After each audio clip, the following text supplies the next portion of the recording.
versículo 18. Entonces, ¿a qué asemejaréis a Dios? ¿A qué imagen lo compararéis?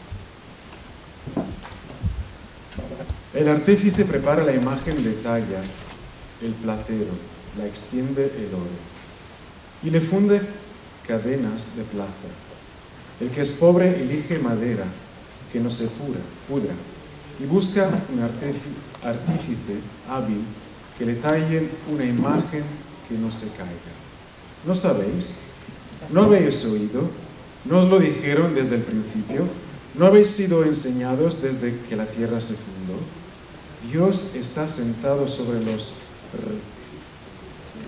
círculos de la tierra, cuyos habitantes son como langostas. Extiende los cielos como una cortina, los despliega como una tienda para morar. Él convierte en nada a los poderosos y a los que gobiernan la tierra los vuelve como cosa vana. Como si nunca hubieran sido plantados, como si nunca hubieran sido sembrados, como si nunca su tronco hubiera tenido raíz en la tierra. Tan pronto como sopla en ellos se seca, y el torbellino los lleva como hojarasca. ¿A qué pues me asemejaréis o me compararéis? Pregunta el santo. Es un texto interesante donde hay dos preguntas, una inicial y una final. ¿A quién me compararéis? ¿A quién me compararéis? Aquí vamos a estudiar las doctrinas. Y normalmente cuando estudiamos doctrinas, intentamos estudiarlas con una cosmovisión que está detrás de nosotros, que nos informa para leer e interpretar cada texto. Entonces, claro que nosotros todos creemos que Dios es el creador de este mundo. Nos ha creado a su imagen y semejanza. Y entonces tenemos una idea de Dios, ¿verdad? Porque la Biblia, la revelación divina, nos habla de Dios. Pero a la vez, la Biblia no nos dice todo sobre Dios. No sabemos cuál es su naturaleza. No sabemos muchas cosas sobre Dios. Conocemos a Dios a través de sus acciones, por ejemplo. Pero quizás lo hemos encontrado en nuestra experiencia de vida. Lo hemos vivido, lo hemos experimentado, pero no lo hemos visto de cara a cara. No hemos podido hablar con Él y preguntarle todas las preguntas que tenemos, a las cuales no tenemos respuestas. Así que nos imaginamos cómo es Dios, ¿verdad? ¿Por qué os digo esto? Porque aquí se habla de imagen. ¿A quién me vais a comparar? ¿Cómo me vais a dibujar? ¿Cómo me vais a representar? Esa es la pregunta. ¿Hacéis como los artistas ahí, hacéis una imagen como un ídolo de mí? ¿Qué está diciendo aquí Dios? Aquí Dios está diciendo que hay gente que para representarle está haciendo una imagen de madera o de metal, lo que sea, para decir aquí, ese es mi Dios, para mostrarlo a otros. Pero esta gente no se da cuenta que intentando hacer una imagen así, de madera o de metal, limita a Dios muchísimo. Porque este Dios no puede ser más que una estatua pequeñita o una imagen pequeñita. Está limitado, restringido a esta imagen. Y entonces Dios se transforma en un ídolo. Y un ídolo, sabemos muy bien qué es un ídolo. Es algo que adoramos, pero a la misma vez que controlamos, que podemos manejar, que podemos decir, aquí te pongo cuando te necesito, aquí te quito cuando ya no me haces falta. Entonces, por eso Dios dice, ¿a quién me vais a comparar? Todos nosotros tenemos una idea de Dios en nuestra imagen, en nuestra cabeza. Esta es la pregunta que os hago. la imagen que tenéis de Dios, ¿es fija o es todavía abierta? ¿Queréis aprender más? ¿Queréis ir más allá de lo que ya conocéis de Dios? ¿Queréis haceros sorprender de parte de Dios? ¿O pensáis que lo que sabéis ya es suficiente? Porque si pensamos que ya lo que sabemos ya es suficiente, entonces ya hemos creado un ídolo y estamos adorando un ídolo, aunque esta imagen salga de la Biblia. Así que cuando hablamos de Dios, os pido, y entonces todas sus doctrinas, os pido por favor querer estar en búsqueda para recibir el Espíritu Santo, porque solo Él puede ayudarnos a entenderlo mejor. Y todo lo que sabemos, todo lo que conocemos es parte del conocimiento de Dios. No es malo, es bueno, pero no es suficiente. Así que no podemos limitar a Dios a lo que conocemos ya, sino que tenemos que dejarle espacio para que Él se manifieste y Él se revele.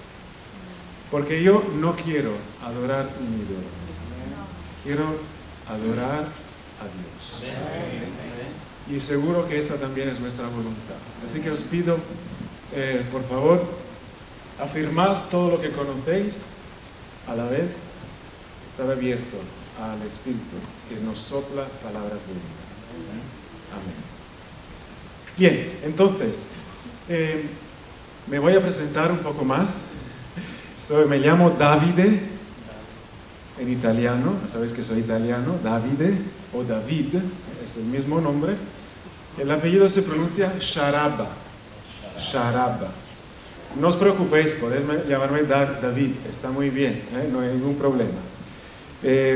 Hablo español, os pido disculpas si de vez en cuando hago algunos errores, pero aprendí el español a través de mi esposa, que es de España, así que mi español es más bien castellano, así que seguro que me entendéis igualmente, aunque hable con Z y con C, y con vosotros, en lugar de ustedes, pero agradezco a mi esposa y a su familia porque me enseñaron esta bella lengua, y yo con mucho gusto la aprendí.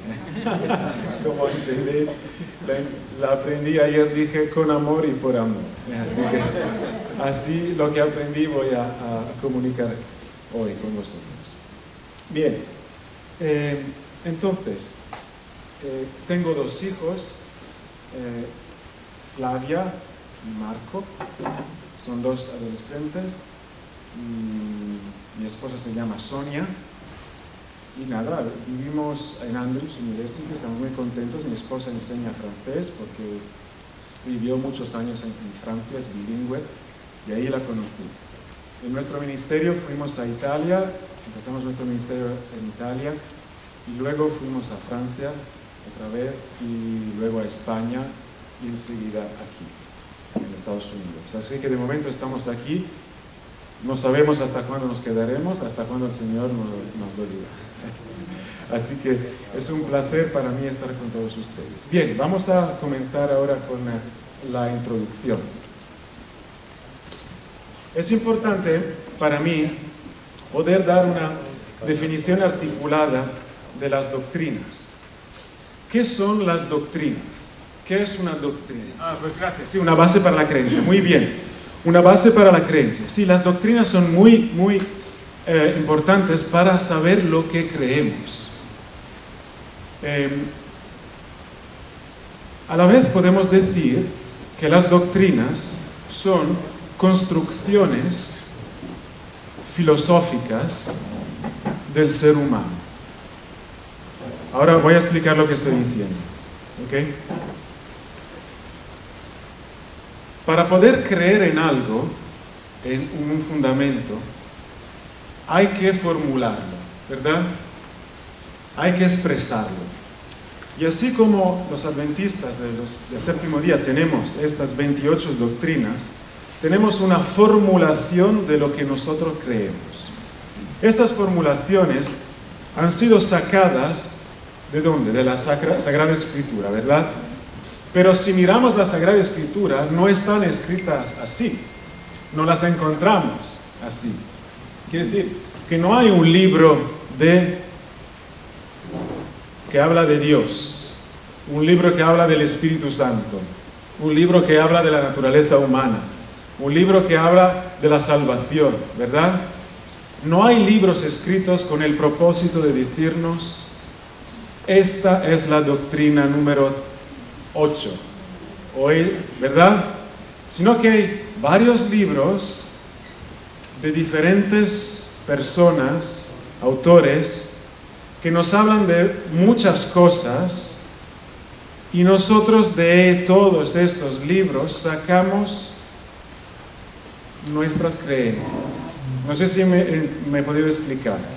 Quiere decir que el proceso para decidir qué es una doctrina o qué no es una doctrina es un proceso de análisis de la Biblia, del texto, y a la vez una formulación filosófica. ¿Qué quiero decir con filosófica?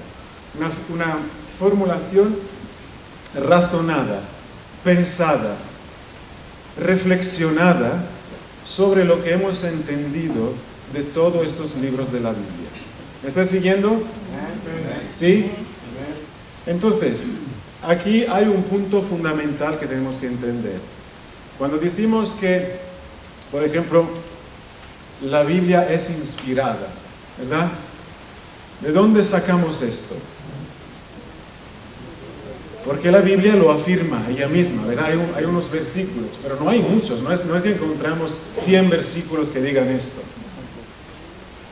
Pero lo sacamos del hecho que, por ejemplo, Pablo nos dice eso, ¿no? Toda escritura inspirada, ¿verdad? Muy bien. Pero no solamente, Pedro también nos lo hace saber. Pero también otros, aunque no lo afirmen. ¿Cómo lo sabemos? Por ejemplo, Cristo. Cristo cuando tiene que resolver problemas, ¿os acordáis cuando habla del problema del divorcio con los fariseos? ¿No? ¿Se puede divorciar o no? ¿Qué le contesta Jesús? En el principio no fue así, así que Él nos dice que para dar una respuesta, ¿qué hay que hacer? Hay que leer cómo eran las cosas, cómo eran las cosas antes, por qué ha sido dada otra ley después. Hay que hacer una interpretación del texto.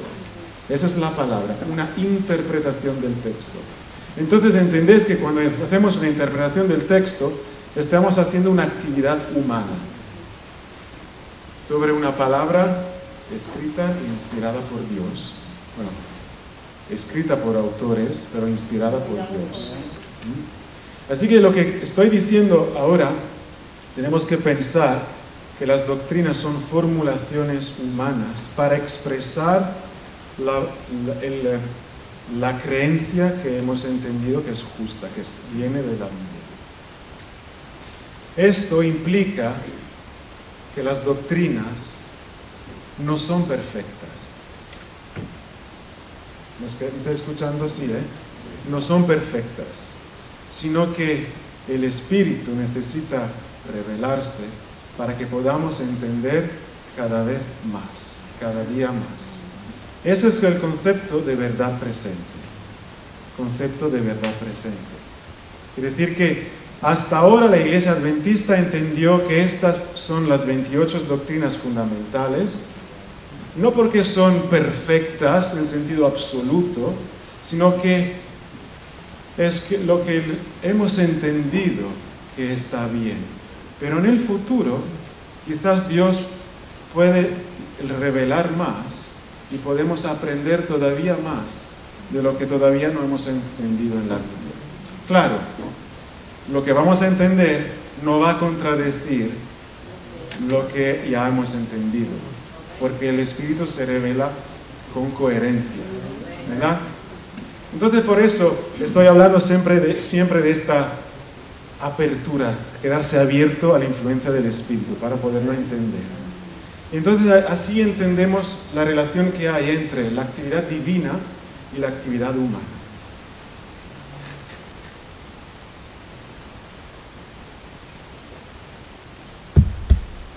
Bien, entonces, como primer punto, vamos a decir que la doctrina bíblica está basada ¿en qué? En la revelación del Antiguo y del Nuevo Testamento. Las doctrinas tienen que tener un fundamento bíblico. No pueden comenzar con un fundamento filosófico. Aunque utilizamos la filosofía para construirlas, es decir, la argumentación para construirlas, pero el fundamento tiene que ser bíblico. No podemos sacar doctrinas de otros autores que no estén contenido en el canon bíblico. Eso es fundamental para nosotros, para los adventistas del séptimo día. Las doctrinas también son sistemáticas, quiere decir, a partir de toda la Escritura. ¿Por qué es importante que construyamos las doctrinas de varios versículos y no de un texto solamente? ¿Cuál es el riesgo si interpretamos solo un texto? Si leemos solo un texto. No es una doctrina, es un texto. Entonces podemos decir que un texto es una faceta de la doctrina. Hay que mirar también el contexto, ¿verdad? Sí. Pero también podemos decir que un texto es solo una parte de toda la doctrina. No es toda la doctrina. Así que cuando damos estudios bíblicos, hay que mirar la totalidad de la Escritura sobre aquel punto. No podemos construir un estudio bíblico solo sobre un punto. Por eso que dice Pablo, escudriñar las Escrituras. Porque no podemos solo decir, bueno, me he aprendido un texto y le voy a dar el estudio sobre esto. No. Hay que estudiar muy bien, sistemáticamente, toda la Escritura para poder decir, esto es lo que la Biblia dice.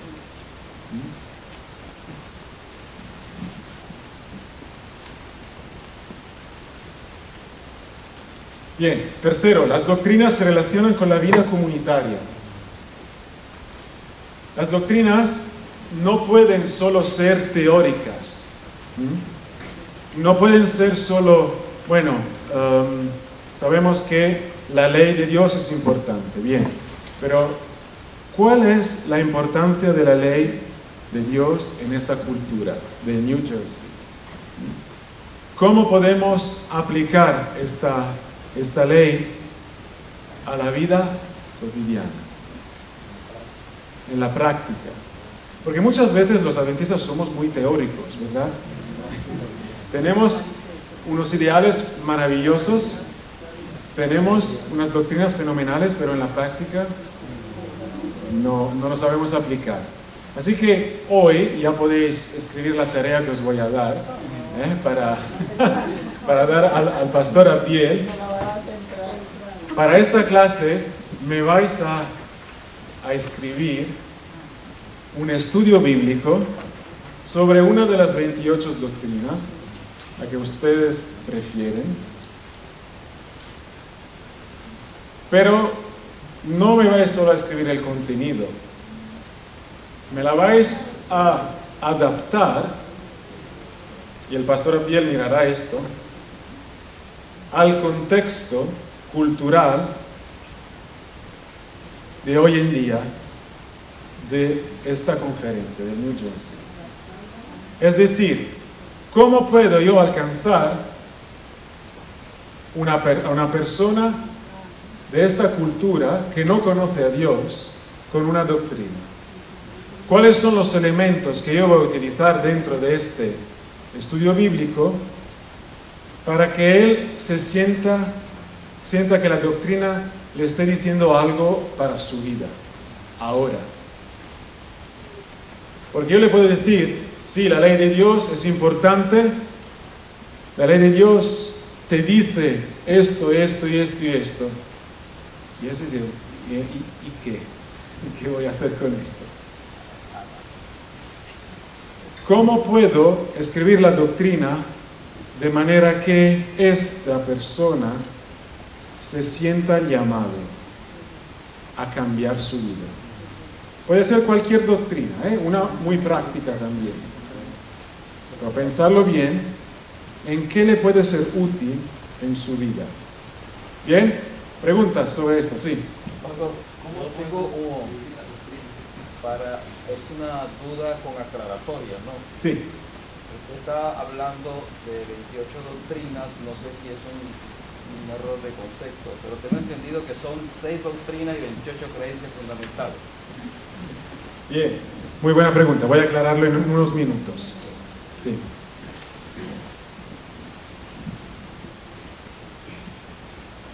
¿Preguntas sobre la tarea? ¿Está bien? ¿Os gusta? ¿Sí? Perfecto.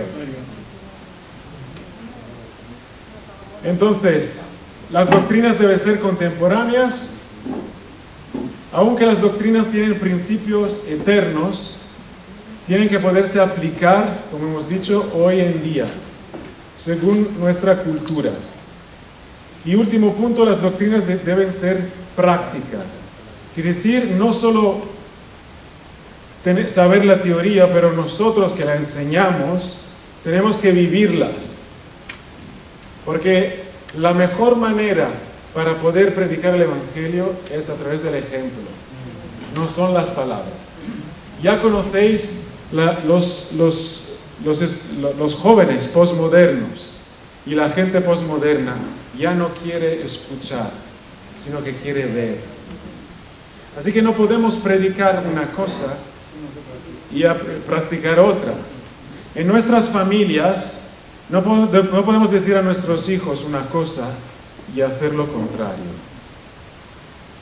Es mejor ser coherentes, aunque no estamos haciendo lo mejor. Yo no quiero delante de mis hijos ser falso, porque la falsidad, la incoherencia va a llevar a mis hijos lejos de la iglesia. Sin embargo, si yo reconozco mis errores, aunque desafortunadamente cometo errores y los reconozco, ellos me agradecerán, porque entienden que la vida cristiana es una vida que tiende hacia la santidad, pero que vive el sufrimiento del pecado cada día. Eso es muy importante para una mente postmoderna. Ver que nosotros queremos ser santos como Dios, pero a la vez estamos bajo el pecado y lo reconocemos. Eso es importante para que yo pueda comunicar con los postmodernos. Es importante ser honestos, leales, transparentes. Bien, ¿preguntas? Era esta solo una introducción, cortita introducción. Ahora vamos a hablar de la Biblia.